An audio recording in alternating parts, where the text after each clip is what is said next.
ఒక గంట ఫేస్బుక్ చూసారనుకో ఎంత ఖర్చు అయింది? ఫ్రీ. ఒక గంట ఇన్స్టాగ్రామ్ చూసారనుకో ఎంత అయింది? ఫ్రీ. ఒక గంట యూట్యూబ్లో వీడియోలు చూడండి, మీ దగ్గర ఎవరైనా డబ్బులు తీసుకుంటారా? ఫ్రీ. ఎందుకు మిగతావన్నిటికి ఛార్జ్ ఉంది కానీ సోషల్ మీడియాకి మాత్రం ఛార్జ్ లేదు? ఫ్రీ అంటే రీఛార్జ్ చేసుకుంటున్నారు, అది ఓకే, కానీ గంట లెక్కన ఎందుకు తీసుకుంటున్నారు? You know what they are charging from you? Your time. నీ జీవితంలో అత్యంత విలువైనది నీ నుంచి దొంగిలిస్తున్నారు.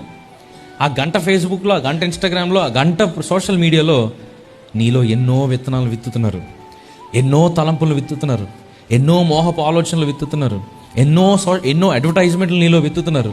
నీకు కొనాలని లేని చెత్త ప్రోడక్ట్లు, పనికిరాని వాటిని ఎన్నిట్లోనూ నువ్వు కొనాలి అనేలాగా చేస్తున్నారు. ఈ లోకంలో ధనం పోతే మళ్ళీ సంపాదించుకోవచ్చు అంటారు, కానీ కాలం మళ్ళీ సంపాదించుకోలేదు. కానీ అపవాది ఆ విలువైన కాలాన్ని నీ నుంచి తీసుకుంటున్నాడు. అట్ ద సేమ్ టైం నీలో కొన్ని ఆలోచనలు విత్తుతున్నాడు.